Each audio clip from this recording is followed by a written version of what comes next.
வணக்கம் வணக்கம் வணக்கம் நண்பர்களே.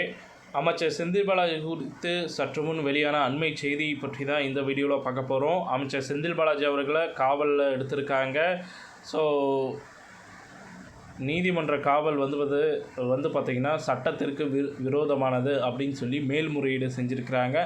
அமைச்சர் செந்தில் பாலாஜியின் மனைவி அவர்கள் வந்து பார்த்திங்கன்னா அவங்களுடைய வழக்கானது இன்றைக்கி விசாரணை பண்ண போகிறாங்க. ஸோ சென்னை உயர்நீதிமன்றத்தில் அந்த மனுவில் கொடுத்துருக்கிறது என்னவென்றால், செந்தில் பாலாஜி பொறுத்த அளவுக்கு கைது பண்ணதிலிருந்து அவர் வந்து பார்த்திங்கன்னா சட்டவிரோதமாக வச்சுருக்காங்க. ஸோ மருத்துவமனையில் சட்டவிரோதமாக வச்சுருக்கீங்க, நீதிமன்ற காவல் வச்சுருக்கீங்க, அதனால் வந்து பார்த்திங்கன்னா அந்த நீதிமன்ற காவல் வந்து பார்த்திங்கன்னா ரத்து பண்ணணும், அதற்காக நாங்கள் வந்து மேல்முறையீடு செய்கிறோம்னு சொல்லிட்டு மேல்முறையீடு போட்டிருக்காங்க.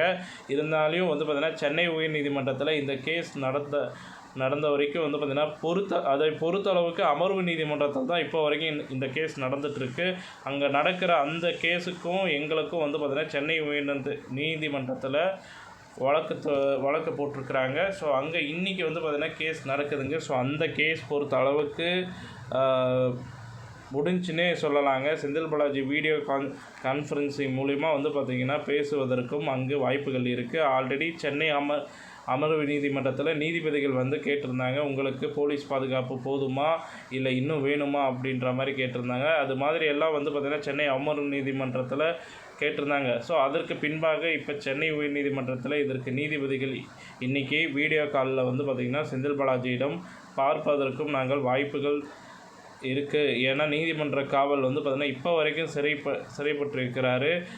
அவரால் வந்து பார்த்திங்கன்னா தனியாக இயங்க முடியாது. திடீர்னு வந்து பார்த்திங்கன்னா மருத்துவமனைக்கு வெளியே போகிறேன், இல்லை மருத்துவமனையில் இருக்க பிடிக்கல, வீட்டுக்கு போகணும் அப்படின்னாலையும் அவர் இஷ்டத்துக்கு வந்து பார்த்திங்கன்னா சொல்லி போக முடியாது. ஏன்னா நீதிமன்ற காவலில் இருக்கிறாரு. நீதிமன்ற காவலின் உத்தரவுப்படி தான் வந்து பார்த்திங்கன்னா அவர் வீட்டுக்கு போகணும். கண்டிப்பாக செந்தில் பாலாஜி அவர்கள் வந்து பார்த்திங்கன்னா தப்பிப்பதற்கு ஒரு வாய்ப்புகள் கூட இல்லை. ஆனால் செந்தில் பாலாஜி பொறுத்த அளவுக்கு அமலாக்கத்துறை என்ன சொல்கிறாங்கன்னா, செந்தில் பாலாஜி அவர்கள் தொடர்ந்து நடிச்சிட்ருக்காரு, எங்களுக்கு வந்து பார்த்திங்கன்னா அதெல்லாம் வந்து நம்பிக்கையே கிடையாது, நீங்கள் வந்து பார்த்திங்கன்னா அந்த மேல்முறையீடை ரத்து பண்ணணும் அப்படின்ற மாதிரி வந்து பார்த்திங்கன்னா அவங்களுடைய கோரிக்கைகள் இருக்குது.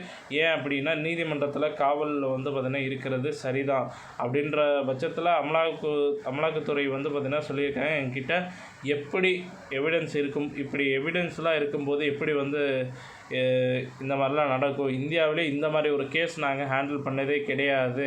ஆனால் செந்தில் பாலாஜி பொறுத்த அளவுக்கு எங்களுக்கு முதல் கட்ட விசாரணைக்கு வந்து கண்டிப்பாக அவர் வந்து ஒத்துழைப்பு கொடுக்கணும். வேறு ஜூலை 12ஆம் தேதி, இப்போ வர 12ஆம் தேதியிலேருந்து கேட்டிருக்காங்க. ஸோ ஒரு கஸ்டடியில் எடுக்க முடியாது, புழல் சிறையில் வேணால் வைத்து விசாரணை செய்கிற மாதிரி வந்து பார்த்திங்கன்னா இன்றைக்கி செந்தில் பாலாஜி எடுத்துக்கலாம் அப்படின்ற மாதிரி சொல்லியிருக்காங்க. ஸோ நாடகம் அம்பலமாவதற்கான வாய்ப்புகள் இருக்குது. ஒருவர் நடிச்சிட்ருக்கிறாரு அப்படின்னா கண்டிப்பாக அமலாக்கத்துறைக்கான வாய்ப்புகள் இருக்குது. இங்கே நீங்கள் என்ன நினைக்கிறீங்கன்றதை கமெண்ட் பாக்ஸில் கமெண்ட் பண்ணுங்கள். இந்த தகவல் பிடிச்சிருந்தால் லைக் பண்ணுங்கள், ஷேர் பண்ணுங்கள். நன்றி, வணக்கம்.